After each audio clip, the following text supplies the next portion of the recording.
Quando nós falamos do purgatório, nós estamos falando de uma realidade que está presente lá no fim da vida humana, né? Então faz parte daqueles assuntos que na teologia nós chamamos de os novíssimos do homem, né? O que são os novíssimos do homem? São aquelas realidades que esperam por todos nós lá no fim, né? E são realidades que estão presentes e vão fazer parte, direta ou indiretamente, da vida de todos nós. Então, o primeiro ponto dos novíssimos do homem é a morte. A morte é algo inevitável. Nós todos somos devedores do pecado. Nós nascemos tendo o pecado original, né? Então é interessante, nós não cometemos o pecado original. Quem cometeu o pecado original foi Adão e Eva, nossos primeiros pais. Eles cometeram o pecado original. E o Catecismo da Igreja Católica, ele nos ensina que o pecado original ele se transmitiu de modo misterioso. Então isso é interessante. Se você pegar lá o Catecismo da Igreja, o que ele fala sobre o pecado original? Ele vai falar disso, que ele foi um pecado de desobediência àquilo que Deus havia planejado, aquilo que Deus havia desejado, né, para o ser humano.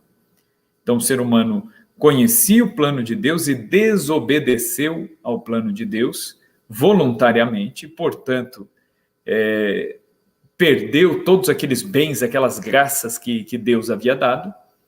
E quais eram as graças que Deus havia dado ao ser humano no início?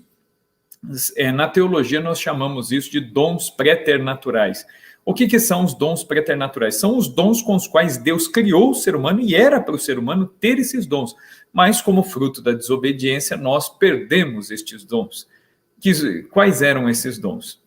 O dom da imortalidade é o primeiro deles. Deus criou o ser humano para viver com o seu corpo e a sua alma unidos. Então o ser humano, ele não foi pensado por Deus para existir de modo separado, né? Corpo e alma separadamente. Agora, é claro que quando nós morremos atualmente, né, o corpo e a alma eles se separam.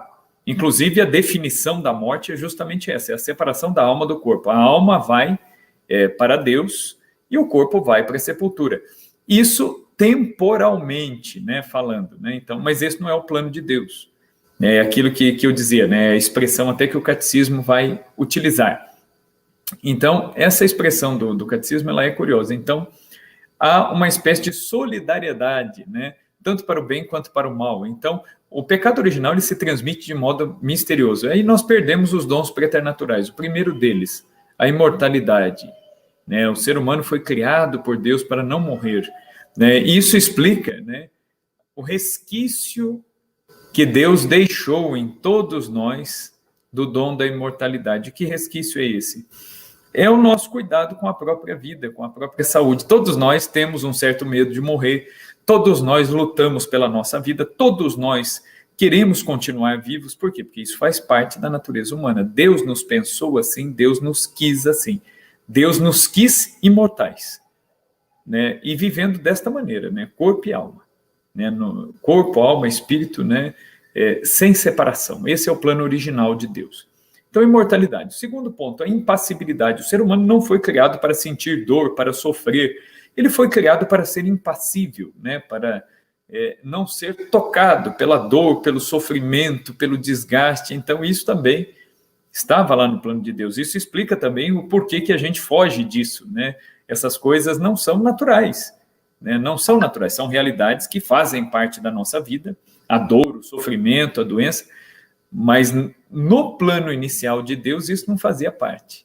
Então a imortalidade, a impassibilidade, a ciência infusa, né? Um outro dom preternatural, né? O que é a ciência infusa, né? Os nossos primeiros pais, lá Adão e Eva, né? Quando Deus cria o homem e a mulher, Deus dá a eles o dom da ciência infusa. O que é o dom da ciência infusa? É o dom de saber sem estudar, né? Sem precisar criar uma experiência que me ensine alguma coisa.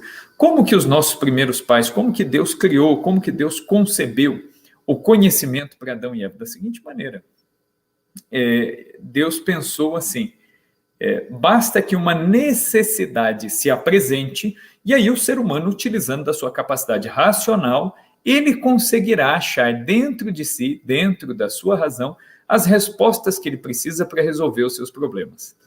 Isso é a ciência infusa, né? Então, o ser humano foi criado para não morrer, para não sofrer, para saber tudo e para viver na presença constante de Deus.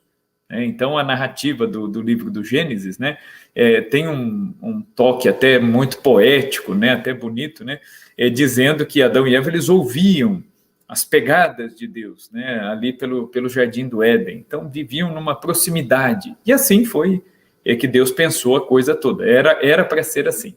Muito bem. Aí vem o pecado original. O que é o pecado original? Ele é fruto da liberdade humana mal utilizada. Então, Deus deu ao ser humano a possibilidade de escolher, de ser livre, né?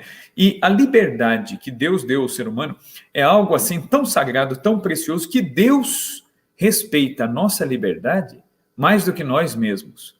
Nós, seres humanos, às vezes não respeitamos a nossa própria liberdade, né? Nós criamos vícios. O que é o vício? É a repetição de um ato mau que se torna um hábito. Né? Então, eu me habituo àquilo que é mal e aí eu pratico aquilo que é mal. É um vício. Entendeu? Então, a liberdade mal utilizada, ela pode levar a isso. Mas Deus, ele respeita tanto a liberdade humana, mais do que o próprio homem, porque o homem, às vezes, usa a liberdade para o mal. Nós, seres humanos, utilizamos a nossa liberdade para o mal. E Deus, né, ele respeita a nossa liberdade acima de tudo. Mais do que nós mesmos. Deus, ele não interfere na nossa liberdade, né? Inclusive, quando Deus dá a liberdade ao homem, ele sabia da possibilidade que o homem tinha de fazer o mal ou de escolher o mal, mas Deus quis correr este risco e respeitou a liberdade humana. Ele deu e respeitou, né? Deus não é um pai que dá e tira, né? Liberdade é liberdade, mesmo que seja uma liberdade para o mal. E aí, então, os nossos primeiros pais usaram mal a liberdade, né? Então, a serpente vem, né, o demônio, seduz primeiro Eva, Eva come do fruto e dá ao homem que come também. Né? Então, às vezes a gente tem um pouco uma leitura um pouco superficial do texto bíblico e dá a impressão de que a mulher pecou primeiro, né? Que nós, humanos, nós pensamos tudo a partir da temporalidade, né? A ordem em que as coisas acontecem. Mas para Deus isso não é tão importante. Por quê? Porque Deus, ele é eterno, ele está acima do tempo. Então, para Deus não interessa se algo é antes ou depois. Para Deus, tudo é agora. Então, quem é que sabia do plano inicial de Deus? Em primeiro lugar, Adão, que Adão foi criado primeiro. Qual que seria a função de Adão que estava junto com Eva ali no momento do pecado? Ter defendido a sua esposa do pecado. Mas ele não só permitiu que ela consentisse no pecado, como ele também partilhou do pecado. E aí depois fica, né, um jogando a culpa no outro. Né? Quando Deus pergunta, Adão joga a culpa em Deus, inclusive. Né? Ele diz, a mulher que tu me destes. Né? Então, em última análise, o Senhor é o culpado. Né? A mulher que tu me destes me deu do fruto e eu comi. Né? Então, ele joga a culpa no próprio Deus, na própria Eva, né? E não assume a culpa para si. E Eva também não. A serpente me falou e eu comi. E aí o pecado entra no mundo. E o catecismo da igreja ele vai dizer que o pecado ele se comunica, o pecado original, de maneira misteriosa. Só que assim que vem o pecado, Deus já promete a salvação. Ele fala da mulher, que vai vir a mulher que vai esmagar a cabeça da serpente, né? E que vai... enfim, a sua descendência irá derrotar a serpente. Já é uma profecia falando lá de Maria, já é uma profecia falando de Maria Santíssima, a mulher, a descendência da mulher. Quem é a descendência da mulher? É Cristo. Cristo que vai derrotar o pecado de maneira definitiva pela obra da redenção na cruz, ao morrer no nosso lugar, ao merecer a salvação para nós. Né? Então, muito bem, então... Isso aqui todos nós sabemos e acreditamos. Muito bem. E onde que o purgatório entra nessa história, né? A partir do momento que o ser humano deve ao pecado, o ser humano, ele se torna, de certa forma, réu aí desse crime, né? Que é a adesão ao pecado. Agora, é claro, o batismo, ele apaga o pecado original. Mas o que sobra em nós? A concupiscência. O que é a concupiscência? É a tendência para o pecado. Resta em nós uma inclinação para o pecado, né? E esta inclinação é o que pode nos levar a outros pecados, mesmo sendo batizados, mesmo crendo, enfim. Muito bem, então, e aí então todos nós morremos pelo pecado, todos nós morremos, né? Nós somos devedores do pecado, então por isso devemos conhecer a morte. E aí São Paulo vai dizer que Cristo, que não pecou, ele também morreu, né? São Paulo usa uma expressão até profunda, né? Que ele vai dizer, Cristo se fez pecado. Ele não só tomou o pecado, ele se fez pecado. É uma expressão muito pesada, até se a gente pensar que Cristo é Deus. Então ele toma o pecado para si. E por que ele toma o pecado para si? Porque o ser humano, ao desobedecer a Deus, ele comete um pecado de proporções imensas. Então, somente um Deus poderia reparar algo tão grande, né? Um ser humano, por mais santo, por mais justo que fosse, né? Ele, malemar, ele conseguiria apagar alguns dos seus próprios pecados. Isso Deus usando de muita misericórdia, ainda olhando para esse justo. Mas não daria nenhum justo, nem juntando todos os justos do Antigo Testamento, seria o suficiente para satisfazer a justiça divina. Deus deu tudo ao homem. E o homem disse não a Deus. Deus é infinito. E o homem negou, né, graças de um valor inefável, infinito. Então, o que acontece? Diante disso, somente um Deus feito homem poderia, né, redimir, poderia assumir essa culpa no nosso lugar.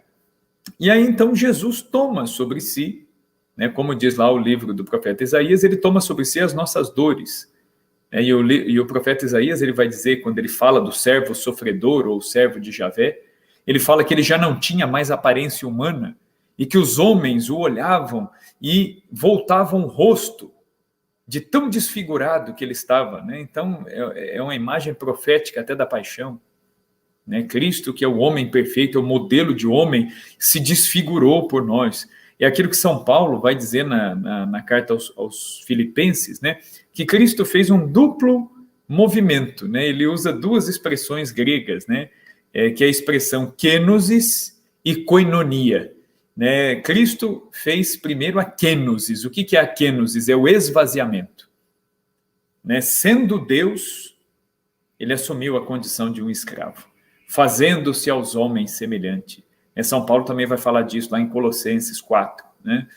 Então ele desce, é Deus, mas ele desce até a nossa miséria, né? Tem aquela música antiga, né, bonita até, do Padre Zezinho, né? Eu gosto dela, Maria de Nazaré, que vai falar, Maria que fez o Cristo falar, que fez Jesus caminhar. Imaginem Deus, Senhor do céu e da terra, de todas as coisas, visíveis e invisíveis. Ele foi gestado, ele teve que ter uma mãe que segurasse a sua mão, que o fizesse andar, dar os primeiros passos, teve que aprender a falar, teve que aprender a ler, teve que aprender uma profissão. Então, Cristo passou por esse esvaziamento, ele não deixou de ser Deus em momento algum. Jesus é verdadeiro Deus e verdadeiro homem. Às vezes, né, na história da igreja, apareceram algumas heresias, né, ao longo da história da igreja, que em algum momento as heresias diziam, não, Jesus era filho de Deus apenas como uma comparação, como uma linguagem figurada, mas não é filho de Deus de fato. Aí depois vinha outra heresia e dizia, não, Jesus, ele é plenamente Deus, mas ele não é totalmente humano. Né? O seu corpo, a sua aparência humana era só um simulacro. E assim as heresias vão vir. E o que a igreja vai dizer?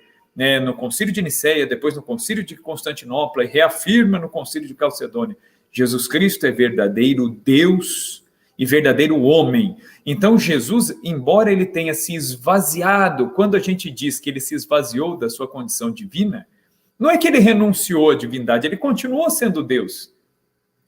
E aliás, Jesus, ele prova a sua divindade mais ainda quando, tendo poder para agir como Deus, ele não fez. Como na cruz. Quando ele recebe a provocação do mau ladrão, que diz para ele, se você é o Filho de Deus, por que você não desce daí? Salve-se a si mesmo e salve a nós. Ele poderia fazer isso. Ele é Deus, ele tinha poder para fazer isso. Mas Jesus demonstrou um poder muito maior, sendo Deus e não fazendo isso. Ele poderia fazer, seria fácil fazer. Seria glorioso, seria retumbante fazê-lo. Mas mais glorioso ainda é ter o poder e não usar desse poder. Esse é o grande segredo que Jesus, ao se encarnar como homem, ele nos ensina. Nós, seres humanos, pobres, pecadores, mas batizados e participantes da vida de Cristo, nós temos que aprender de Cristo. O que é a verdadeira liberdade? A verdadeira liberdade é ter a possibilidade de pecar, é ter a possibilidade de errar e escolher não errar. Eu posso fazer o errado. Eu posso fazer o mais fácil. Eu posso fazer menos, mas eu escolho não fazer. Eu tenho liberdade para isso, mas eu não quero. Eu escolho o bem. É aquilo que está lá no livro do profeta Ezequiel, né? Coloco diante de ti a vida e a morte. Escolhe, pois, a vida. É o conselho de Deus. Escolha sempre aquilo que é melhor para você e para os outros.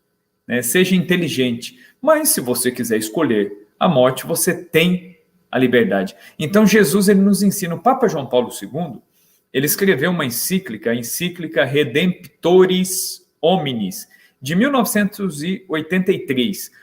E, embora seja um pontificado recente do Papa João Paulo II, eu ouço muito pouco o pessoal citar essa encíclica, Redemptoris Hominis, Jesus, o Redentor dos Homens. Nessa encíclica, João Paulo II ele fala da humanidade e da divindade de Cristo. E ele vai dizer que Jesus, ao se encarnar, ele ensinou o homem a ser homem, porque o pecado desconfigurou, o pecado bagunçou a natureza humana. E aí, então, o que Deus faz? Ele manda o seu filho, que se encarna, é o novo Adão. E ele se encarna sendo gerado por quem? Sendo gerado pela Virgem Maria. Puríssima, santíssima, imaculada, nova Eva. Então, se o pecado entra no mundo por um homem e uma mulher, o pecado sai do mundo por um homem e uma mulher. Jesus é o novo Adão, Maria é a nova Eva. Então, Jesus, ao se encarnar, ele ensina o homem, ensina a nós homens a sermos homens. A gente aprende com Jesus. Jesus é um modelo, É por isso que tem aquele livro clássico, da espiritualidade católica, que se chama A Imitação de Cristo, escrito pelo Tomás de Kempis, um monge medieval, Então, Tomás de Kempis, ele dá esse nome, Imitação de Cristo. E imitar Cristo é o nosso desafio. Cristo é o nosso modelo. Cristo é o nosso modelo. Nós devemos olhar para ele. Cristo, ele nasceu de uma família. Ele teve mãe, ele teve um pai adotivo, como nós. Ele teve amigos, ele teve uma profissão. Ele chorou quando seu amigo morreu. Ele foi à festa de casamento. Ele viveu como os homens viveram. E ao fazer isso, Cristo santificou cada estágio da vida humana. Jesus santificou o matrimônio com a sua presença em Caná. Então, aquilo que era simplesmente uma instituição natural foi elevado à dignidade de sacramento, de sinal sensível da presença de Deus no meio de nós. A cada esposo, a cada noivo, cada noiva, que no pé do altar se unem através do sacramento do matrimônio, eles não simplesmente fazem uma união carnal, natural, que já era algo instituído por Deus, mas agora é sacramento. Então, uma coisa é aquilo que Deus criou enquanto uma instituição natural, e outra coisa é um sacramento, que é um sinal sensível e perene da presença de Cristo no meio da humanidade. Cada homem e cada mulher que se casam se tornam partícipes da própria natureza divina, que é criadora. Cada homem e cada mulher que se unem em matrimônio são chamados por Deus e assistidos por Cristo, que santificou o matrimônio, a serem co-criadores com Deus. Então, quer dizer, um sacramento. A dignidade desse fato foi elevada. A amizade foi elevada. Jesus teve amigos. Quantos amigos de Jesus nós vemos no Evangelho? Jesus tocou as pessoas, Jesus se aproximou das crianças, Jesus usou exemplos do cotidiano. Então, Jesus ensinou a nós homens a sermos homens e mulheres de verdade. né? O pecado tinha desconfigurado, mas Jesus restaura, né? Nós celebraremos daqui a uns dias, né, a festa de São Pio X. O Papa São Pio X ele tomou como lema episcopal instaurare omnia in Cristo, que significa o quê? Restaurar todas as coisas em Cristo. É isso que Jesus faz ao se encarnar. Ele restaura todas as coisas nele. Ele dá o pleno significado daquilo que é para ser feito e vivido pelo ser humano ao se encarnar. Ao se encarnar. Então Jesus ensina o homem a ser homem. Então todos nós devemos ao pecado. Nós temos que morrer, né? Mas Jesus mereceu a vida para nós. Então nós seremos justificados por Cristo. E aí aqui entra uma polêmica até, né? Que nós católicos, quando falamos dessas questões de morte, juízo, inferno, paraíso, nós estamos nos protestantizando. A Igreja Católica foi, né, os católicos em geral, foram se aproximando demais de doutrinas protestantes, ouvindo, às vezes, pregadores protestantes, influencers protestantes, lendo livros protestantes, e aí essas ideias protestantes começam a entrar, né, no ouvido, e aí nós começamos a abandonar aquilo que é próprio do católico, nós começamos a abandonar a fé católica, começamos a não entender o mistério da salvação, começamos a não entender a humanidade de Cristo. O protestantismo enxerga um Cristo sem cruz. Então, é aquela velha heresia que eu citei aqui no começo. É a velha heresia de enxergar Cristo apenas como Deus, como divino e não como humano. Por que nós católicos veneramos o Sagrado Coração de Jesus, adoramos este coração santíssimo? Por quê? Porque é um coração humano. Jesus, que é Deus e homem, verdadeiro Deus e verdadeiro homem, Jesus nos amou com o coração humano. Quando Jesus chora porque Lázaro, seu amigo, morreu, é o sentimento de um coração humano que sofre. O coração de Jesus sofre. Lá na cruz foi um coração humano que foi transpassado pela lança. Por isso que nós temos esse amor tão grande ao Sagrado Coração de Jesus. A devoção do Sagrado Coração de Jesus, ela exalta o quê? A humanidade de Jesus. E nós temos que lembrar disso. É o movimento que eu falei, que São Paulo fala, né? Que Jesus, primeiro, ele fez a kenosis, o esvaziamento. Sendo Deus, podendo usar do seu poder e da sua glória, ele não usou. Uma coisa que é bom a gente pensar, nós seres humanos, pelo pecado, nós temos mania de grandeza. Nós gostamos de ser aplaudidos, nós gostamos de ser reconhecidos, nós gostamos quando falam bem de nós, né? Quando olham para nós, quando nos elogiam em público. Nós temos mania de grandeza.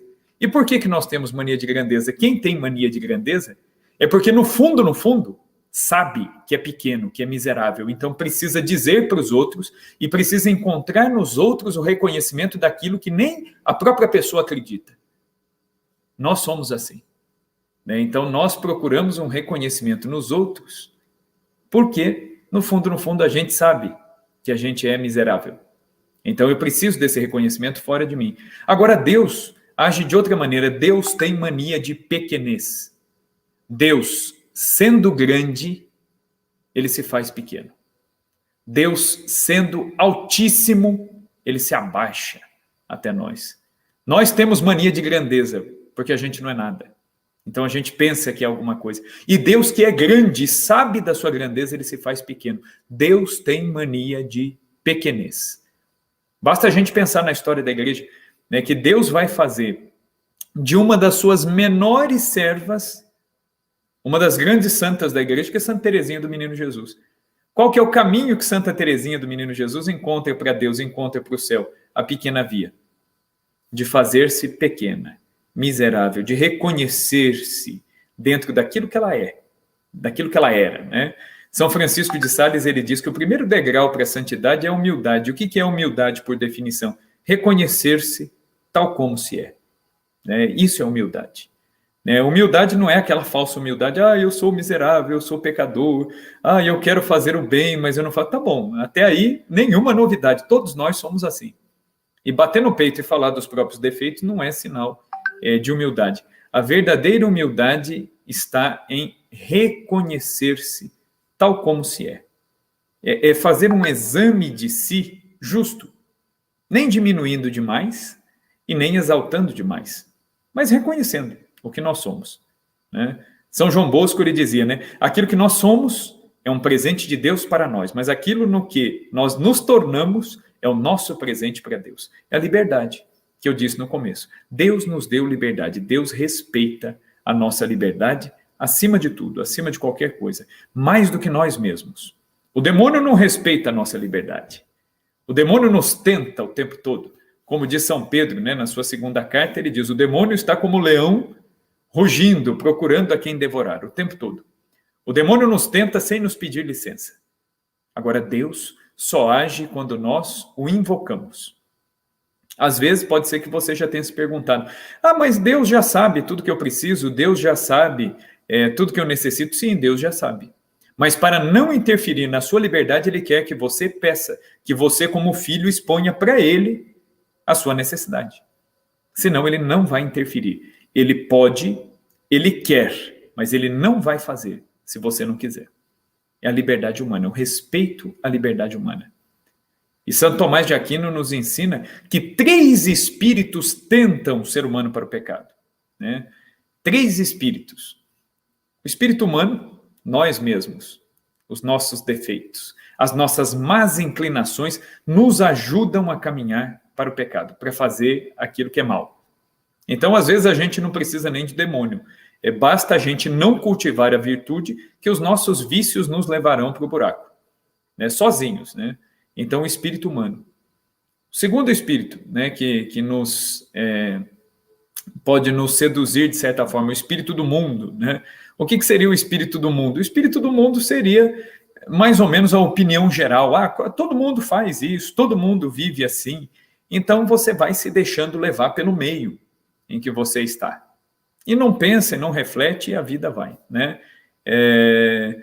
E um terceiro espírito, aí sim é o espírito maligno. Só que às vezes o espírito maligno ele tem um trabalho pequeno, né? Às vezes a gente atribui tudo ao demônio, mas nem tudo é devido ao demônio, né? Muita coisa é devida a nós mesmos, a nossa fragilidade, a nossa miséria humana, né? Então nós mesmos fazemos o trabalho do demônio. Nós acabamos sendo piores, às vezes, dependendo do caso. Então, estes 3 espíritos, nós devemos, então, através de um único espírito, eliminar a ação desses 3 espíritos. Qual é esse outro espírito? O Espírito Santo, o Espírito de Deus que habita em nós pela graça do batismo.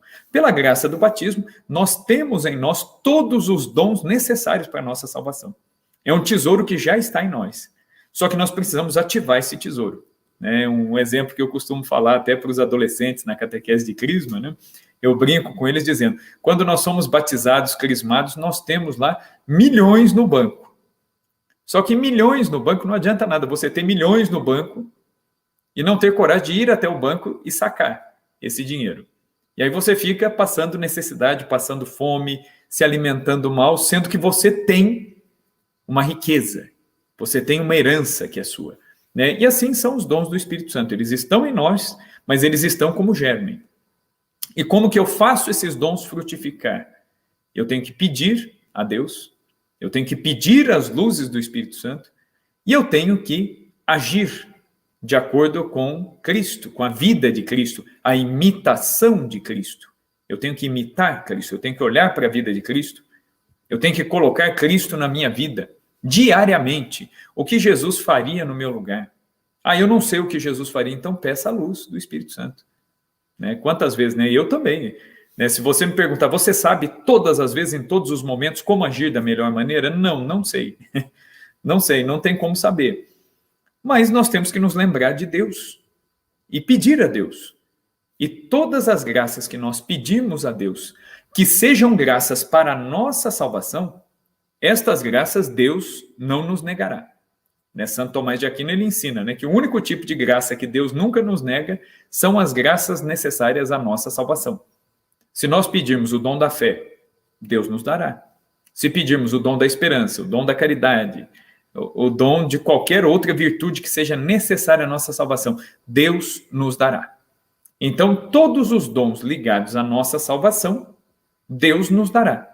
Por quê? Porque isso concorre para aquilo que é o nosso maior bem, que é o quê? Conquistar a salvação eterna. É para isso que Deus nos criou, Deus nos fez para isso. Este é o grande objetivo da nossa vida. Então, por exemplo, se eu pedir uma graça temporal, Deus pode me negar. Talvez se eu peço um carro melhor, se eu peço um emprego melhor, se eu peço dinheiro, se eu peço qualquer outra coisa, pode ser que isso não vá contribuir com a minha salvação. Mas se eu pedir o dom da fé, Deus vai me dar. Porque o dom da fé, ele é necessário para a minha salvação. O dom da esperança é necessário para a minha salvação. Então, essa é a oração infalível, né? É pedir os bens necessários para a nossa salvação.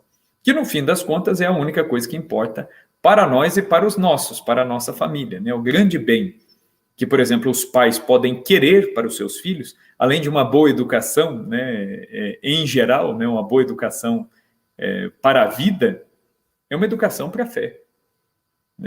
Então, esta é a grande graça e é o que Deus espera dos pais cristãos.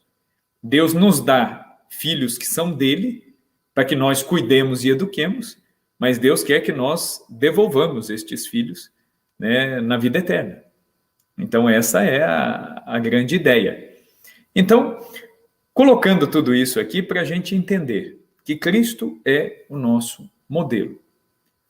Cristo mereceu para nós a salvação. E aí eu dizia para vocês, aqui entra algo perigoso. Por quê? Na visão protestante, o protestantismo diz isso. A Jesus, ele é o nosso Salvador suficiente. Ele alcançou de modo suficiente a salvação. Bom, nesse ponto nós concordamos, de fato. Né? O que os protestantes dizem, o que nós dizemos, é verdade. Né? Cristo, ele alcançou de modo pleno e suficiente a salvação para nós. Agora, o que é importante a gente entender? Neste campo da salvação, nós precisamos distinguir duas coisas. Existe a salvação objetiva. O que é a salvação objetiva? É aquilo que está ao alcance de Deus, aquilo que Deus poderia fazer para me salvar. O que Deus poderia fazer para me salvar, ele já fez. Isso é a salvação objetiva. Então, objetivamente, aqueles que creem em Cristo, aqueles que são batizados, estão salvos? Objetivamente, sim. Só que aí tem um outro dado importante, né? A salvação, ela tem um aspecto objetivo e tem um aspecto subjetivo, né? Subjetivo. E o que seria esse aspecto subjetivo da salvação? O aspecto subjetivo é a minha colaboração pessoal com aquilo que Deus me pede. Então, aqui a coisa muda, aqui muda um pouquinho o status da coisa. Então, naquilo que depende de Deus, a salvação está garantida, está feita, está pronta. Eu creio, muito bem. Agora, subjetivamente, eu preciso colaborar, eu preciso aderir. E aqui entra o ponto em que nós diferimos da crença protestante. No protestantismo, Martinho Lutero, ele vai dizer assim, bom, formularam essa pergunta para ele, se uma pessoa morre e a pessoa é batizada e crê em Cristo, ela poderá se apresentar diretamente no céu diante de Deus? E o Lutero, ele responde que sim, ele fala sim, a pessoa pode fazer isso. Porque o Lutero, ele diz assim, basta a fé como que recobre esta pessoa. Então, a pessoa que crê em Cristo é como se ela se revestisse de Cristo, e ao entrar no céu, né, usando aqui uma comparação que o Lutero utiliza, Deus Pai, na sua justiça como juiz justo, ele vai olhar e não vai ver o pecado do indivíduo, mas ele vai ver ali o sangue de Cristo, a fé desta pessoa que o recobriu. Entendeu? Então, esta pessoa, ela está salva, mas ela está como que travestida, né, desta salvação. Ela está travestida desta salvação. É diferente da doutrina católica. A doutrina católica diz o seguinte, que não é bem assim. A doutrina católica diz, é necessária uma colaboração subjetiva. O fiel, ele tem que não só crer, mas ele tem que viver e imitar Cristo, de fato. Ele tem que praticar. É a questão da fé e das obras lá, né? Da carta de São Tiago, capítulo 2, versículo 17. A fé sem obras é morta. Entendeu? Então, há uma diferença aqui grande Então, a igreja, a doutrina católica sempre ensinou isso. É necessário esse aspecto subjetivo. Então, a salvação já foi dada. Naquilo que depende de Deus, eu já recebi. Mas naquilo que depende de mim, ainda falta a minha adesão. Então, eu preciso praticar a caridade, eu preciso amar o próximo, eu preciso conhecer a doutrina, eu preciso amar mais, eu preciso servir mais, enfim. Então, entra a questão da colaboração do fiel, da pessoa, com a obra de Deus, certo? Então, esta é a grande diferença. E aí, então, é por isso que na doutrina protestante não há purgatório. O Martinho Lutero, ele simplesmente, por exemplo, o livro de Macabeus, que, né, o primeiro e segundo Macabeus, no Antigo Testamento, são os livros que falam, que provam, que já relatam a crença, a fé no purgatório no Antigo Testamento. Na Reforma Protestante, esses livros, entre outros livros, foram considerados pelo Martinho Lutero como apócrifos. Não são livros inspirados por Deus. Então, Martinho Lutero, ele desconsidera 7 livros do Antigo Testamento, entre eles o primeiro e o segundo livro de Macabeus. Então, a doutrina do purgatório é colocada em xeque. E no protestantismo, a doutrina do purgatório ela simplesmente desaparece. Por quê? Porque o protestantismo ele não acredita de fato na santidade humana. Ele acredita na santidade de Cristo. Então, por isso que eles dizem, Cristo é o único e suficiente Salvador. A santidade de Cristo, mas não dos homens. Mas não é isso que a Sagrada Escritura nos diz.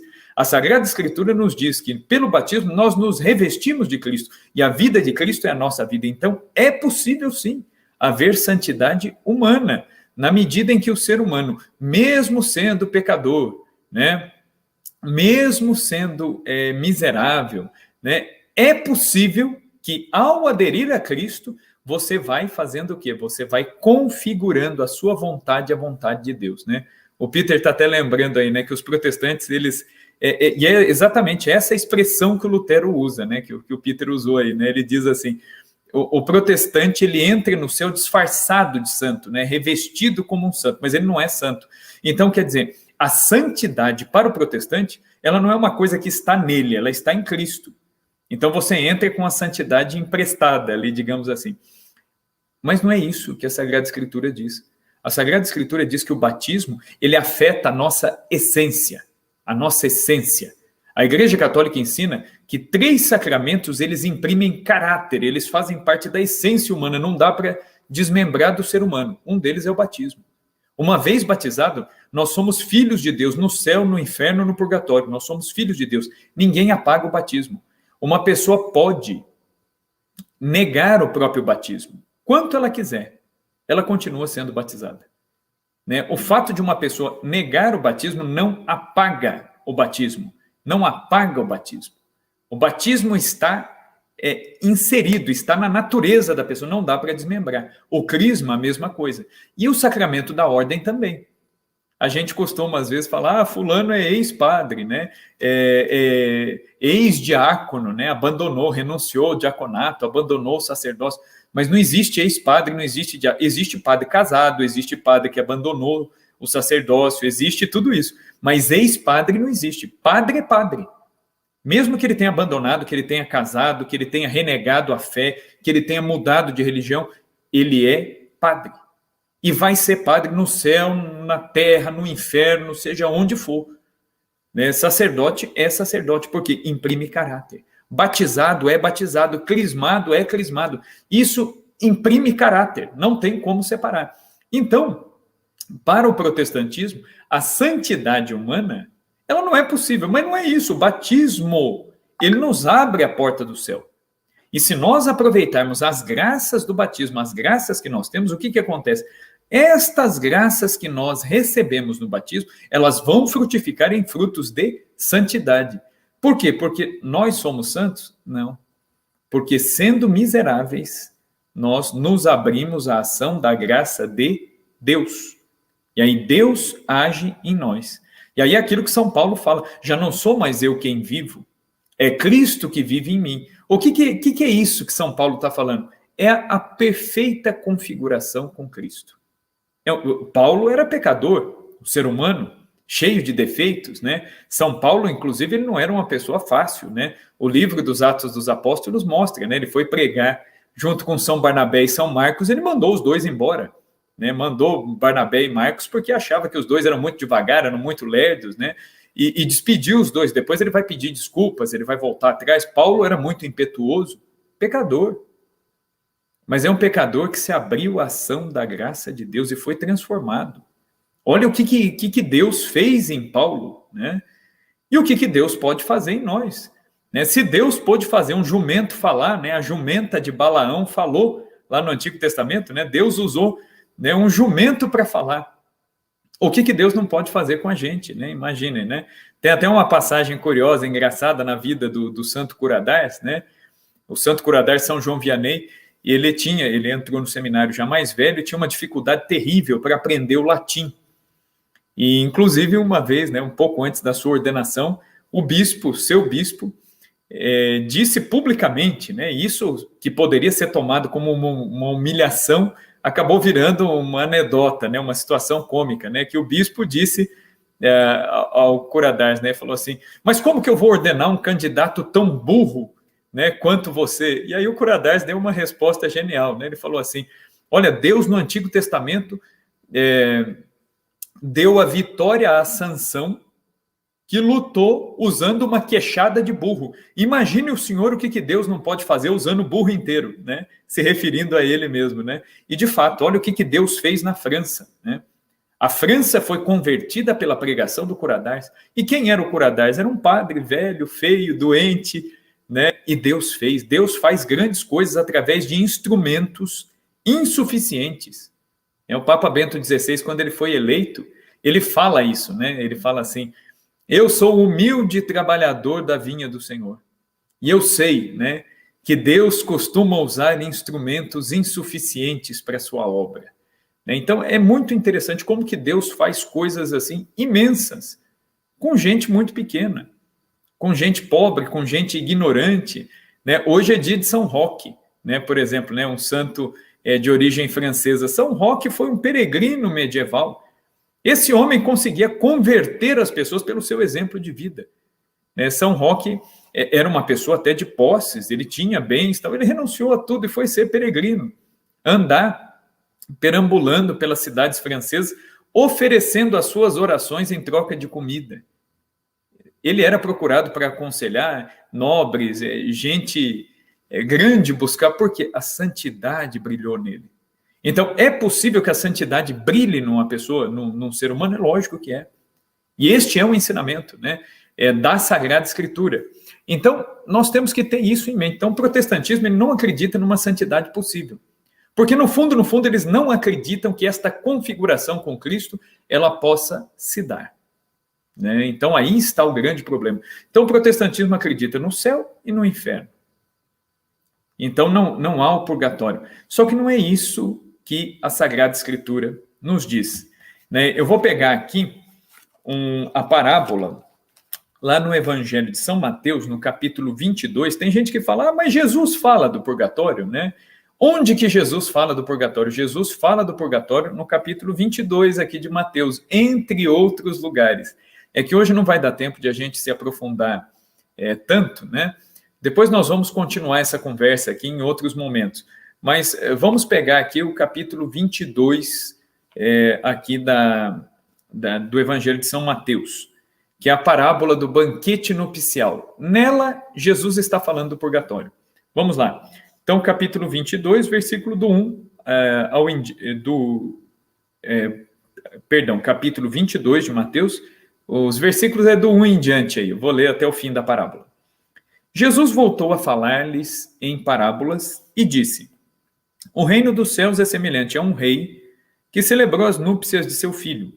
Enviou seus servos para chamar os convidados às núpcias, mas estes não quiseram vir. Tornou a enviar outros servos, recomendando, dizei aos convidados, eis que preparei meu banquete. Meus touros e cevados já foram abatidos e tudo está pronto. Vinde às núpcias. Eles, porém, sem darem a menor atenção, foram-se, um para o seu campo, outro para o seu negócio. E os restantes, agarrando os servos, os maltrataram e os mataram. Diante disso, o rei ficou com muita raiva e, mandando as suas tropas, destruiu aqueles homicidas e incendiou-lhes a cidade. Em seguida, disse aos servos: as núpcias estão prontas, mas os convidados não eram dignos. Os convidados não eram dignos. Veja bem. E depois as encruzilhadas, e convidai para as núpcias todos os que encontrardes. Esses servos, saindo pelos caminhos, reuniram todos os que encontraram, maus e bons, de modo que a sala nupcial ficou cheia de convivas. Quando o rei entrou para examinar os convivas, viu ali um homem sem a veste nupcial, e disse-lhe: amigo, como entraste aqui sem a veste nupcial? Ele, porém, ficou calado. Então disse o rei aos que serviam: amarrai-lhe os pés e as mãos, e lançai-o fora, nas trevas exteriores. Ali haverá choro e ranger de dentes. Com efeito, muitos são chamados, e poucos são os escolhidos. Essa mesma parábola ela vai aparecer numa versão um pouquinho diferente no Evangelho de Lucas. No Evangelho de Lucas tem um detalhezinho a mais, né? Que o rei, ele manda jogar o indivíduo fora, e ele ainda acrescenta um detalhezinho, ele diz assim: e ele deve ficar lá enquanto não estiver com a veste adequada. Então, o que Jesus está falando aqui nessa parábola, né? Primeiro, um rei convida os amigos para as núpcias de seu filho. O que são as núpcias de seu filho? Né? Este rei, obviamente, né, dá para a gente matar a parábola de Jesus. Agora que a gente vive já depois que a salvação já se deu, para a gente é fácil, né, decifrar a parábola. Na época não era tão, não. Mas para a gente é mais fácil. Então, quem é o rei? Deus Pai. Quem é o filho que vai celebrar suas núpcias? É Cristo, que casa-se com a igreja. É a visão de São João no Apocalipse, as núpcias do Cordeiro. O Cordeiro se une à sua esposa, sem ruga e sem mancha, que é a igreja. Então, as núpcias do Cordeiro é o casamento místico de Cristo com a igreja, que somos nós. É Cristo que se dá a nós como esposo. Né? Então, é interessante essa comparação, né? Essa linguagem matrimonial, né? Da união de Cristo conosco. Então, neste casamento, primeiro são chamados os amigos. E os amigos não vão, dão desculpas, tal. Inclusive, parte destes amigos matam os enviados do rei. E o que Jesus quer dizer com isso, né, nessa parábola? Que primeiro, Jesus, o Salvador, o Redentor, ele foi prometido aos judeus, então ele foi mandado aos judeus. E os judeus não quiseram, muitos dos judeus, alguns quiseram, mas nem todos quiseram. Muitos recusaram a salvação que foi dada a eles, o Messias que foi enviado a eles. Inclusive, alguns mataram servos. Por quê? É uma referência aos judeus que assassinaram os profetas. Por exemplo, Isaías foi cerrado ao meio. Né? É um profeta que os próprios judeus cerraram ao meio. Isaías é o profeta que talvez mais tenha falado, né, nas suas imagens proféticas de Cristo, o servo de Javé. Né? Então, foi cerrado ao meio, né, como está aí na parábola. Né? Então, aqueles servos, alguns foram maltratados, foram mortos, apanharam. São os profetas que vieram para anunciar essa salvação. E aí, então, por fim, o dono disse: olha, saiam pelas encruzilhadas, então, e convidem quem vocês encontrarem, bons e maus. Significando o quê? Né? Que a salvação ela foi dada aos judeus, que recusaram, e então a salvação se estendeu a quem? Aos gentios. A todos aqueles que quiseram a salvação. E aí acontece aquilo que São Paulo fala. Aí já não tem mais judeu nem grego, já não tem mais raça, língua, cor. Todos fazem parte da família de Deus. Né? Da família de Deus. Então, todo mundo é chamado para a festa de casamento. Mas um não estava com a veste adequada. E foi colocado para fora. Isso é uma referência muito clara ao purgatório. Né? E por que é uma referência muito clara ao purgatório? Porque é alguém... O que as núpcias representam? O paraíso. É a vida eterna com Deus. Né? A vida eterna com Deus é uma eterna festa, né? Em que nós, que fomos criados para Deus, quando nós voltamos para Deus, nós estamos fazendo o quê? Atingindo, alcançando aquilo para o que nós fomos criados. Nós fomos criados para viver junto de Deus, não longe dele. Então, quer dizer, a festa de casamento é isso. É essa referência ao paraíso. Mas um convidado não estava com a veste adequada. E aí, então, ele é retirado, ele é removido dali. Né? E Lucas vai dizer, ele foi colocado lá fora, foi amarrado e colocado lá fora, onde há choro e ranger de dentes. Só que ele está do lado de fora. Mas a festa, o que o separa da festa? Uma porta. Ele está próximo. Ele já viu, ele anteviu aquela glória da festa. Ele entrou, ele chegou a ver a festa. Ele viu o rei, ele viu o noivo, mas ele foi colocado ali fora. E aí Lucas vai dizer, e ele deveria permanecer lá enquanto não estivesse com a veste adequada. O que é isso? É o purgatório. O que a doutrina da igreja nos ensina? Que só pode entrar na presença de Deus quem estiver suficientemente purificado. Purificado. Deus é santíssimo, altíssimo. Agora, fazendo um exame muito simples, basta a gente olhar, você, eu, basta a gente olhar para a gente mesmo. Olha para você, eu pensando em mim, hoje, né?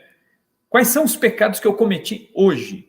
Será que se eu morresse hoje, eu poderia entrar na presença do Deus Santíssimo, Deus Puríssimo?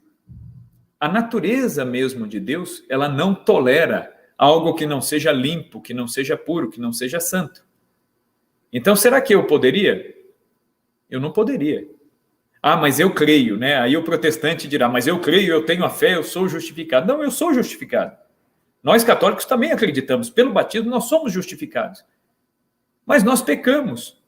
E por mais que a gente queira fazer o bem, é aquilo que São Paulo fala. O bem que eu quero eu não faço, mas o mal que eu não quero, às vezes eu faço. Nós lutamos o tempo inteiro contra o pecado. Santo Afonso de Ligório, ele dizia assim, que ele se sentia muito orgulhoso, né? Então ele dizia assim, quando eu morrer, meu orgulho vai morrer 10 minutos depois. Ele dizia isso para os padres dele, né? Para os redentoristas, né? Ele falava assim, vocês podem aguardar, pode ter por certo isso, que eu vou morrer. O meu orgulho vai continuar vivo uns 10 minutos ainda, só uns 10 minutos depois que eu morrer que meu orgulho morre. De tanto que ele sabia que ele era orgulhoso. Então, imagine Santo Afonso, hein? Santo Afonso. Né? Os grandes santos tinham consciência disso. Agora, imagina a gente, né, que tem tantos pecados que estamos longe de atingir. Nós somos cristãos medíocres. Medíocres. E por que eu digo que a gente é cristão medíocre? Isso aqui não é falsa humildade, não. A gente é medíocre mesmo. Por quê? Olha a quantidade de católicos que nós temos aqui no Brasil. Se nós fôssemos pelo menos um pouquinho acima da média, o Brasil seria um país muito mais católico. Seríamos muito mais abençoados por Deus, teríamos famílias muito mais santas e teríamos muito menos problemas. Então, se isso não acontece, um pouco é culpa nossa, da nossa frouxidão para evangelizar, para dar testemunho de Cristo. Então, quer dizer, será que a gente morrendo poderia entrar na presença de Deus Santíssimo, Altíssimo? Faz um exame, olha para a sua vida aí, eu olho para mim aqui. Então, a gente poderia, só que Deus é bom. Deus não coloca uma justiça inalcançável. Ah, eu sou santíssimo, puríssimo. Você cometeu aqui um pecadinho. Ah, então não vai entrar na minha... Não. Deus é um juiz justo, mas ele também é um pai misericordioso. E Deus não quer perder ninguém daqueles que são seus. Jesus, ele fala, Pai, eu roguei para que nenhum daqueles que confiaste a mim se percam. Jesus não quer que ninguém se perca. Jesus reza. Jesus, na sua vida, aí a gente vê que ele reza, que ele pede, que ele suplica ao Pai pelos seus. Então, Deus é justo juiz. Mas Deus é Pai de misericórdia também. E nós não podemos perder de vista essa visão, de que Deus é Pai de misericórdia, de que Jesus nos ama com seu sagrado coração, que é um coração humano. Então, Deus, na sua infinita misericórdia, o que ele nos permite? Uma purificação depois da morte. E esta purificação, esse estágio purificatório, para que a pessoa se limpe antes de entrar na presença de Deus, a igreja chamou de purgatório. Aí muita gente vai falar, mas a palavra purgatório não existe na Bíblia, né? Tem muito protestante que gosta, às vezes, desse argumento, né? Não tem a palavra purgatório na Bíblia, né? Então vocês não podem usar, né? Tem um monte de palavras que não tem na Bíblia.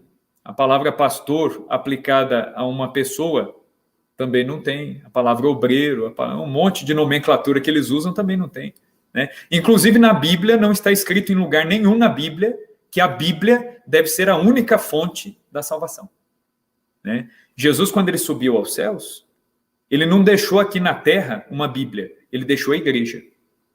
Então, a igreja vem antes que a Bíblia. A Bíblia é formulada pela igreja. Quem é que compõe a Sagrada Escritura? É a igreja.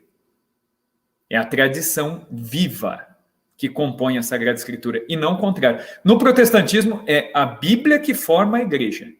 No catolicismo, é a igreja que forma a Sagrada Escritura. Por quê? Porque Jesus não deixou nada escrito. Para começo de conversa, Jesus não escreveu nada. Ele não escreveu uma linha. O único relato que se tem no Evangelho de quando Jesus escreveu alguma coisa foi quando ele escreveu na areia com o dedo, enquanto levaram a mulher adúltera para ele. Aí ele escreve com o dedo na areia. Não há registro de que Jesus tenha deixado nada escrito. E por que Jesus não deixou nada escrito? Porque ele deixou a igreja. Mais importante do que aquilo que é escrito é o testemunho de que ele ressuscitou, eu vi, eu creio, né? É esse o testemunho da tradição da igreja. O primeiro escrito do Novo Testamento ele vai aparecer lá pelo ano 60, né? Ou seja, 30 anos depois da ressurreição e ascensão de Jesus. Então, antes de existir Bíblia, o que existia? A tradição da igreja. Então, muita gente fala, mas essa palavra purgatório passou a ser utilizada na Idade Média. Tudo bem, o termo purgatório, ele ficou mais claro, a utilização do termo realmente, ela vai aparecer na Idade Média. Mas isso não significa que os católicos não criam, não acreditavam na existência do purgatório. Eles já acreditavam na existência de um estágio anterior ao céu, e que é um estágio purificatório. Alguns padres da igreja, como Santo Irineu, São Cipriano, eles falam do fogo purificador. Eles se referem ao purgatório como fogo purificador, né? E por que eles usam essa expressão do fogo purificador, né?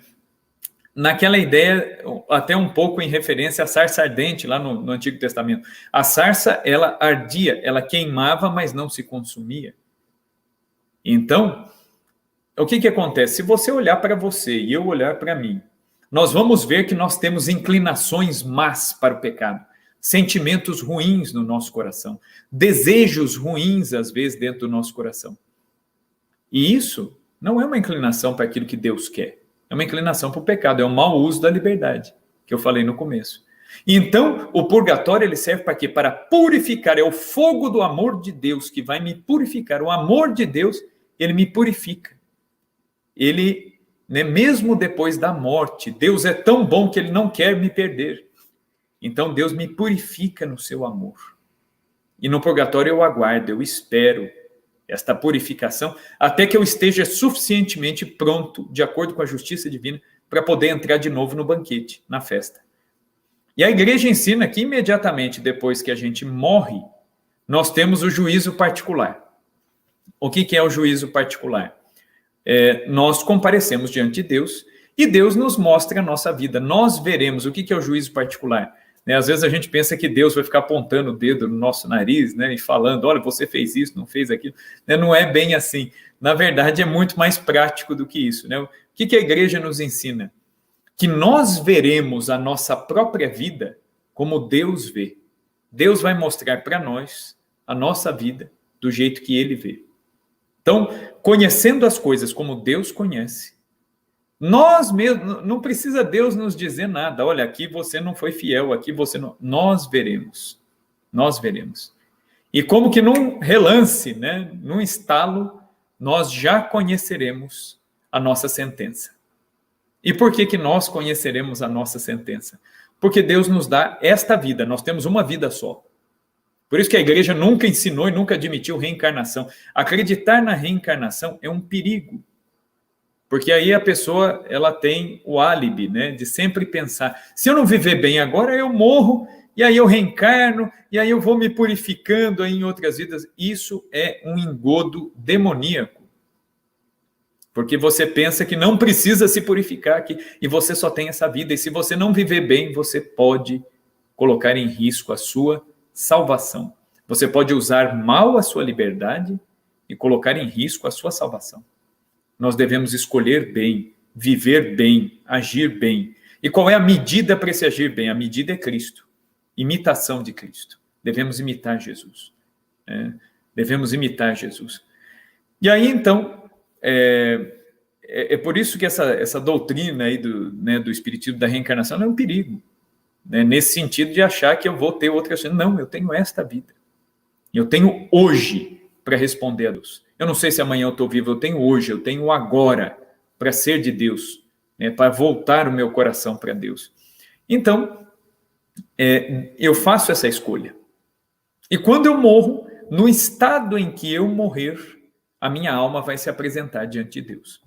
Se eu morrer recusando a Deus, fugindo de Deus, racionalmente não querendo Deus, muito bem, quando eu morro, então aquilo que eu escolhi se cristaliza. E o que é o inferno? O inferno é a grande prova de que Deus respeita a liberdade humana. Porque Deus não quer ninguém no inferno. Santa Teresa de Jesus dizia isso, né? Nosso Senhor não quer condenar ninguém ao inferno. As almas que lá estão, lá caíram porque quiseram. Então, Nosso Senhor, ele não quer ninguém no inferno. Ele quer que todos se salvem, mas nem todos vão se salvar. Por quê? Porque nem todos usarão a sua liberdade de maneira adequada. Nem todos vão escolher bem. E aí, então, Deus, ele respeita a escolha da pessoa. Se a pessoa viveu a vida toda escolhendo estar longe de Deus, ela morre e vai para o inferno. Por quê? Porque ela permanecerá no estado de afastamento de Deus. O que é um inferno, por definição? É onde Deus não está. E o ser humano foi criado para viver com Deus. E se o inferno é onde Deus não está, é o local onde o ser humano viverá um tormento eterno, porque o ser humano foi criado para viver feliz. E o ser humano só pode ser feliz junto com Deus, que é o seu criador, é o seu autor. Mas Deus dá liberdade.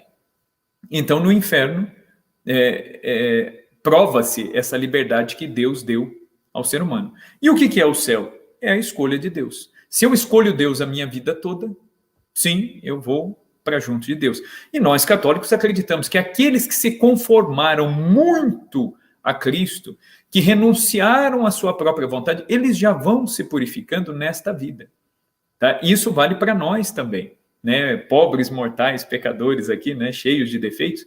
Se nós aceitarmos, por exemplo, os contratempos da vida, se nós aceitarmos as doenças, os sofrimentos, aquilo que Deus nos manda na nossa vida, se nós aceitarmos isso com um espírito de resignação e unindo o nosso sofrimento ao sofrimento da cruz de Cristo, nós já começamos, já nesta vida, a apagar em nós as penas temporais. Depois eu vou fazer uma outra live explicando isso melhor. Então, nós vamos começando a apagar em nós as penas temporais. Olha que coisa. Então, aquelas marcas que o pecado... O que é a pena temporal? Todo pecado que a gente comete, mesmo que a gente confesse, ele deixa uma marca em nós. Fica uma marca, uma inclinação para cometer de novo aquele pecado. Eu tenho certeza que vocês, quando vão se confessar, às vezes ficam até meio sem jeito, meio envergonhados, pensando, puxa vida, eu vou confessar com o padre de novo, 80% dos pecados é a mesma coisa do mês passado. E por que isso? É a concupiscência. Eu me arrependi, eu me confessei, mas há em mim a inclinação para o mal. E às vezes eu acabo caindo. Então, esta pena temporal, esta inclinação para o mal que fica em mim, é isto que é apagado no purgatório. É isso que é consumido pelo fogo do amor de Deus no purgatório. O fogo do inferno, ele queima pelo desespero. Depois eu vou explicar melhor a questão do fogo do inferno. Ele queima pelo desespero de conhecer a Deus, ver a Deus e saber que escolheu não estar junto de Deus. Todos nós comparecemos diante de Deus quando morremos, no juízo particular. Até um ateu, que às vezes passou a vida inteira negando a existência de Deus e não querendo saber de Deus, muito bem. Quando ele morre, é algo que se impõe a ele. Ele escolheu durante a vida não estar junto de Deus. Mas quando ele morrer, ele verá a Deus. E vendo a Deus, como ele tem a natureza humana, a sua natureza será naturalmente atraída, será impelida a ficar junto de Deus, só que ele escolheu não ficar. E aí está o tormento do inferno. Aí está o tormento do inferno. Vai ver a Deus, vai ver a festa de casamento, as núpcias do filho do rei, e não poderá ficar. Então, quem vai para o inferno vai ver a Deus, vai ser julgado por Deus, mas não ficará junto de Deus. E quem for julgado e for salvo, mas não estiver suficientemente purificado, irá para o purgatório. As almas do purgatório, elas são felizes. Por quê? Porque elas estão salvas, né? O purgatório não é uma realidade que vai existir sempre. O purgatório ele vai deixar de existir. No juízo final não existirá mais purgatório. Todos os que estão no purgatório irão para o céu. E quem está no purgatório, por mais que sofra por não estar ainda na presença de Deus, está feliz, porque sabe que está salvo. E sabe que está se purificando no amor de Deus. Né? No amor de Deus. É o amor de Deus que consome estas almas e as purifica. Agora, voltando no que eu dizia aqui, só para a gente fechar. Quando eu aceito os contratempos da minha vida, os sofrimentos que Deus me manda, isso já é uma purificação agora. Agora. Só que assim, sofrimento por sofrimento não vale nada. Né? Deus não quer que os seus filhos sofram. Certo? Agora, Deus pode permitir um mal para tirar dele um bem. Então, se Deus permite uma doença, por exemplo, pode ser que seja para tirar desta doença uma grande abreviação do tempo de purgatório. Suponhamos que eu tenha lá muitos pecados, muitas raízes de pecado, e Deus me manda uma doença. E aí eu aceito esta doença com resignação. Rezo para Jesus e falo para Jesus, Jesus, eu uno o meu sofrimento ao seu. O meu sofrimento sozinho não vale nada, mas unido ao seu, o meu sofrimento tem algum valor e eu ofereço.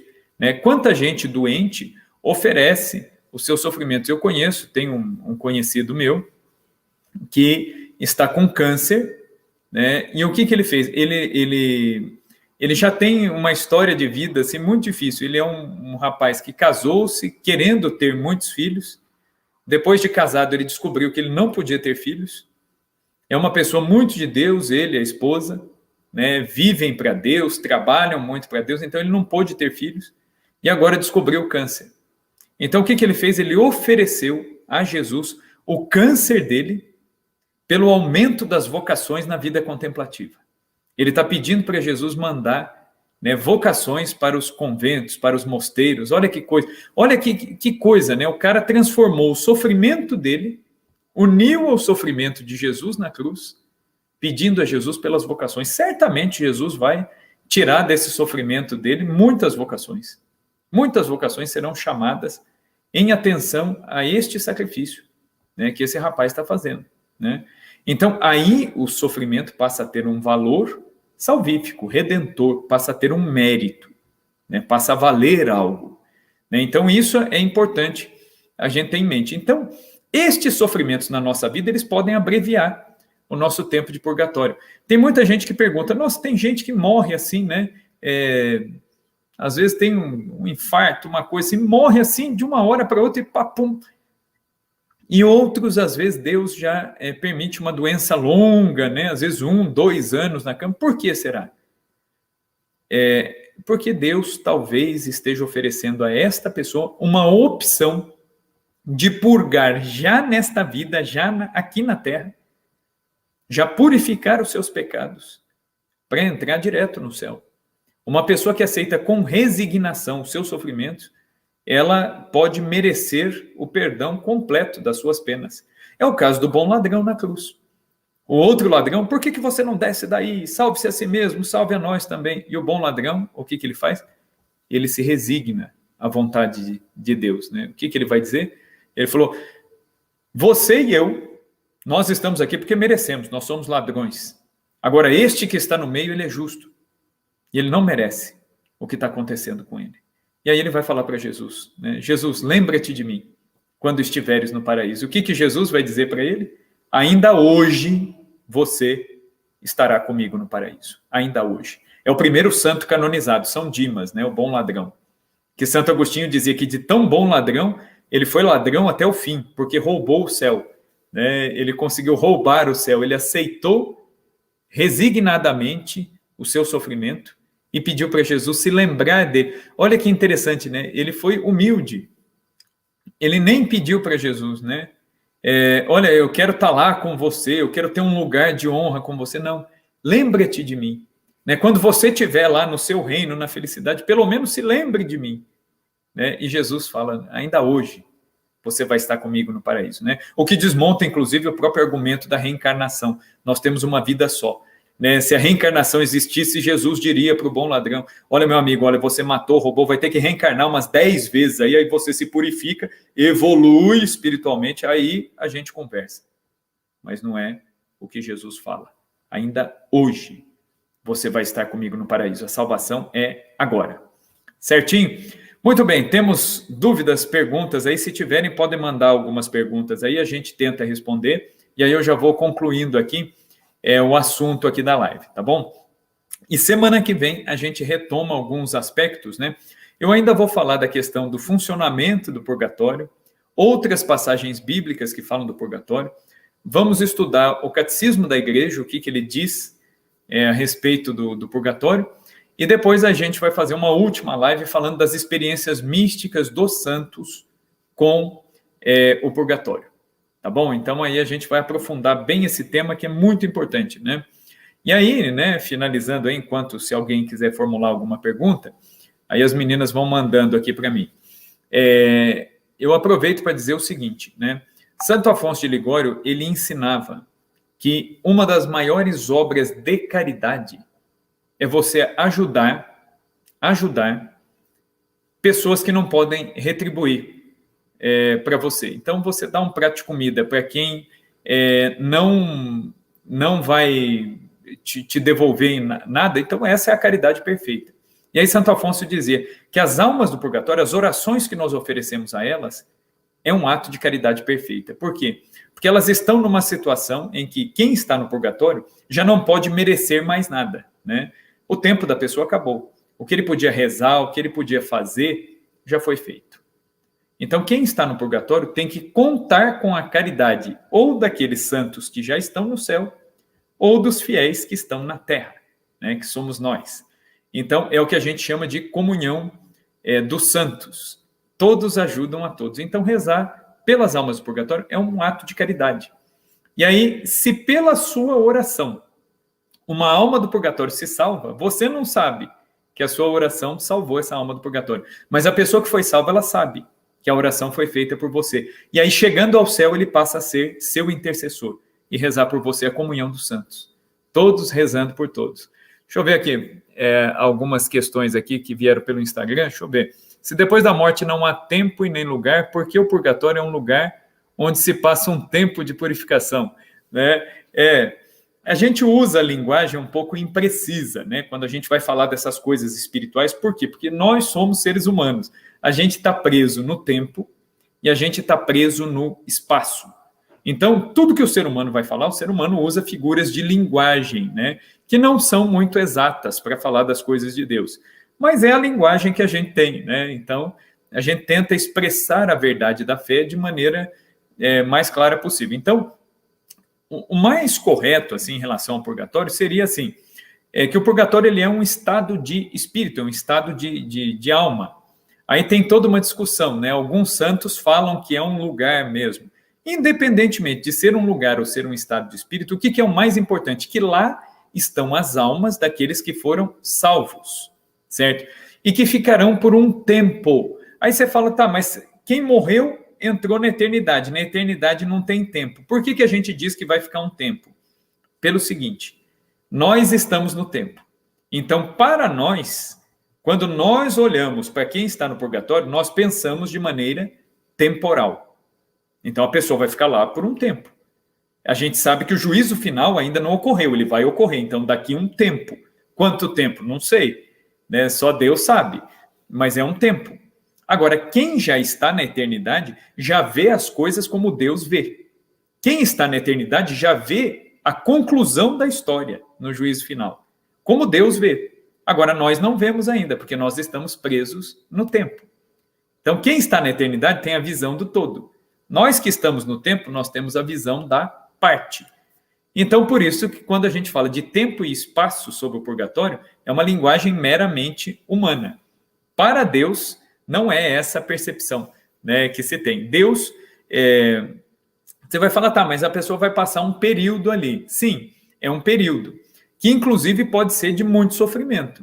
Porque como na eternidade não existe tempo, um dia no purgatório é um sofrimento indizível. Seria o equivalente a 300, 400, 500 anos de sofrimento aqui na Terra. Entendeu? Então, é algo que não tem uma proporção. Por isso que São Pedro fala. Por isso que para Deus um dia como 1000 anos e 1000 anos como um dia, realmente. Né? Depois eu vou falar das revelações, né, particulares que falam do purgatório. Por exemplo, Nossa Senhora, quando apareceu em Fátima, a Lúcia foi perguntando de uma série de pessoas que tinham morrido, e fulano, aí Nossa Senhora vai dizendo, né, porque ela perguntou para Nossa Senhora, quem é a senhora, né, de onde a senhora vem? Ela falou, eu venho do céu. E aí ela foi perguntando, falou, se vem do céu, né, uma criança de 10 anos de idade, ela foi perguntando de todo mundo que ela conhecia que tinha morrido. E Nossa Senhora foi falando, né, fulano já está lá, fulano está lá comigo, não sei quem está lá. E aí, num dado momento, a Lúcia pergunta da Amélia, que era uma moça amiga das irmãs dela que havia morrido, uma moça que tinha 19, 20 anos, tinha morrido. Aí o tempo fechou, né? Nossa Senhora muda o semblante, se entristece e ela fala, a Amélia está no purgatório e vocês terão que rezar muito por ela, mas ela vai permanecer lá até o dia do juízo final. Eu fico pensando, né? Olha que coisa, até o dia do juízo final. Algumas almas ficarão no purgatório até o dia do juízo final. Estão salvos. Estão felizes porque sabem que estão salvos. Mas imaginem a tristeza de ver a Deus, ser julgado por Deus, saber que você está salvo, o seu coração querer Deus e você não poder estar junto de Deus. Esse é o grande sofrimento, né, do purgatório. Por isso que é um fogo de amor. Né? Depois uma outra questão aqui que mandaram aqui para mim. Quem morre em pecado mortal é condenado direto ou pode passar pelo purgatório? Se for um pecado mortal, não arrependido, é inferno. Aí não tem o que fazer. Né? A não ser que a pessoa tenha um arrependimento que a gente chama de contrição perfeita. É quando a pessoa não tem tempo de se confessar. Às vezes a pessoa até cometeu um pecado mortal, a pessoa está sentindo a dor por aquele pecado, ela está arrependida, ela não quer aquele pecado, ela quer se livrar daquilo ali, só que ela não teve tempo, ou de se converter, ou de se confessar. Aí é óbvio que nesses casos Deus olha para o coração da pessoa, e aí a pessoa pode se salvar. Né? É o caso dos suicidas, por exemplo. Né? Todo mundo fala, quem se mata vai direto para o inferno, porque, né, se matar é um pecado mortal. Depende. Né? Depende, por quê? Uma pessoa, para tirar a própria vida, se ela tiver em depressão, por exemplo, ela está doente. E uma pessoa doente, ela não é livre, ela não é 100% livre. Então, um depressivo que tira a própria vida, ele faz isso em decorrência da doença que ele está passando, que ele está vivendo. Então, ele não é condenado ao inferno. Né? Deus, obviamente, olha para isso. Né? Agora, se a pessoa morre num estado de pecado mortal, consciente, querendo, desejando o pecado, aí, do jeito que ela morre, ela se apresenta à justiça divina. Né? Depois, existe tempo no purgatório? Então, para nós, seres humanos, aqui, a gente fala em tempo. Para quem está lá, não tem tempo. Né? Não tem tempo. Então, para quem está no purgatório, só o fato de estar lá e não estar ainda junto de Deus já é um sofrimento terrível. Né? Então, não tem tempo. Um caso interessante, só para a gente encerrar aqui, que o tempo já está estourado aqui, mas um caso muito interessante aconteceu na Companhia de Jesus, né? Que é um caso interessante. Um padre, né, um súdito e o seu superior, eles fizeram um combinado. Né? que a igreja, inclusive, diz que não se deve fazer isso, mas eles fizeram. Eles combinaram um com o outro, de um aparecer para o outro depois da morte para falar onde estava, né, se já estava tudo certo e tal. E eles combinaram, quando um de nós ficar sabendo da notícia que o outro morreu, o outro vai descer e rezar a missa imediatamente pelo sufrágio, pela alma, né? E aí aconteceu que um deles lá morreu, né? E o outro, assim, ele acabou de fechar o olho, ele já desceu para a capela, ajeitou as coisas e começou a rezar a missa. Quando a missa acabou, né, aquele sacerdote que havia rezado a missa em sufrágio pelo companheiro rezou a missa ali meia hora.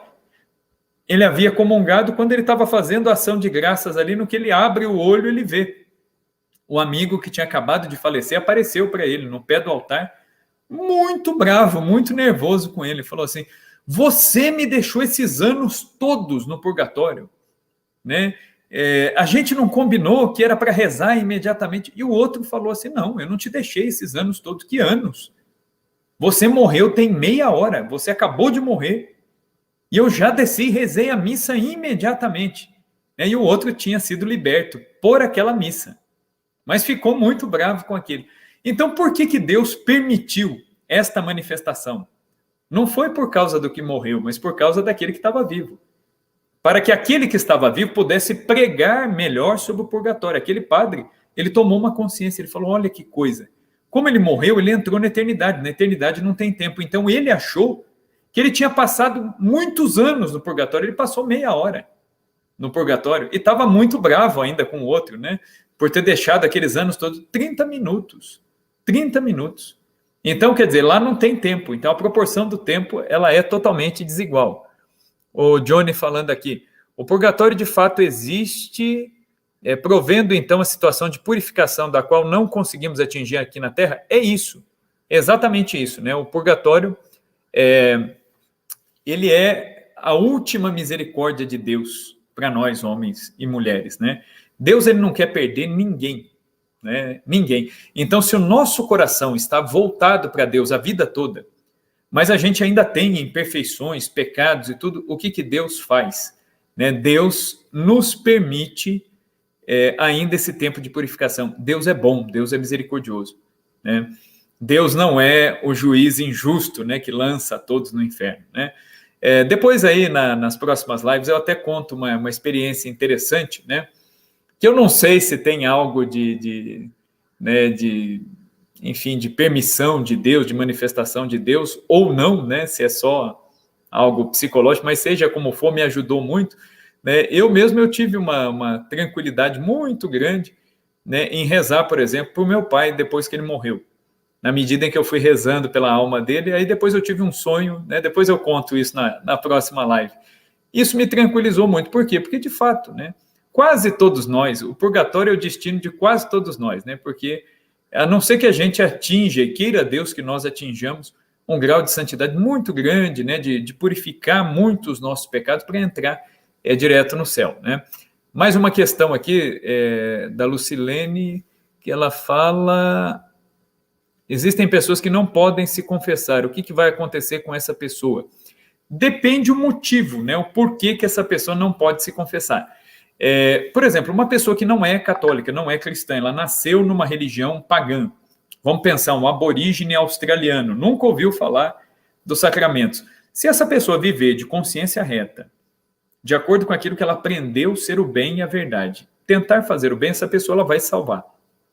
Pela ignorância, né, dela, ela vai salvar. Talvez tenha também que passar por um tempo de purificação no purgatório, mas ela vai se salvar. E o mesmo pode acontecer, por exemplo, com uma pessoa que está doente ou numa situação de impossibilidade. Às vezes a pessoa está inconsciente, sofreu um acidente, alguma coisa tal. Mas se essa pessoa teve uma vida reta, se ela buscou o bem, se ela buscou estar junto de Deus, com o coração em Deus, Deus leva cada uma dessas coisas em consideração. Agora, é claro, que se tiver muita coisa para purificar, a pessoa vai estar no purgatório. Aí entra o nosso papel, né? Nós que estamos vivos, é um dever de caridade rezar por estas pessoas, né? Outra perguntinha, se vai ficar gravado? Vai, né? Vai ficar gravado aqui no canal da Academia Católica, né? Conta a tradição que quanto maior o tempo da live, menor o tempo do purgatório. O Peter está falando.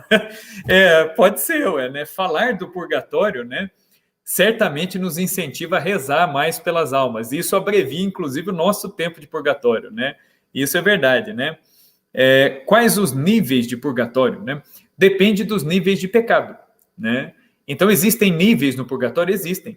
Como no inferno também existem níveis e como no céu também existem níveis, né? Isso dá para ver que uma coisa para Deus não existe, que é a ideia de igualdade. Para Deus, a única igualdade que existe é a igualdade de dignidade de filhos de Deus. Isso é igual. Todo mundo tem igual dignidade de filhos de Deus. Mas existem graus, de santidade, inclusive, né? É como um copo d'água, né? Você pode ter um copinho pequenininho, um copo grande, né? Se você colocar água em todos os copos estarão repletos, mas cada um dentro da sua medida, né? Então, a uns Deus deu muitos dons e muitas graças. É a parábola dos talentos. Então, essa pessoa vai ter que fazer frutificar muito. E se esta pessoa não fizer frutificar, Deus vai pedir contas desta pessoa, né? O indivíduo que é casado, né? Se ele não tiver todos os filhos que Deus quer que ele tenha, se ele não educar bem os filhos que Deus deu para ele, Deus vai cobrar. Porque Deus deu a graça e a pessoa não correspondeu. Se Deus deu a graça do sacerdócio a uma pessoa, e este padre não confessou o suficiente, não rezou missa o suficiente, não foi cioso no cumprimento dos seus deveres, ele vai prestar contas disso.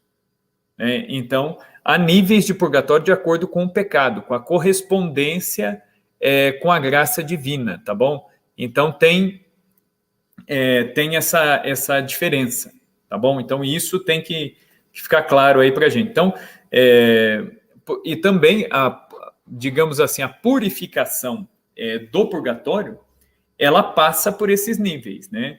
Então, por exemplo, uma pessoa que tem pecados gravíssimos, em várias áreas, ela vai passar um tempo lá, né? Na nossa visão humana aqui.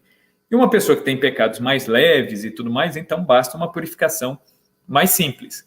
Então, para muita gente, quando morre, basta uma missa para libertar a alma do purgatório. Basta um sacrifício oferecido pela pessoa para libertar a pessoa. Basta um terço rezado na intenção da pessoa para libertar a pessoa. Agora, outros vão precisar de muitas orações, de muitas missas, pela sua libertação. Basta a gente ver quando o Papa morre, né? Quando o Papa morre, são dadas 9 absolvições ao Papa e são rezadas 9 séries de missas pelo Papa, né? Porque a quem muito é dado, muito é cobrado. Então é necessário rezar muito pelo Papa, né? Porque o Papa é alguém que certamente será muito cobrado por Nosso Senhor. Tá bom?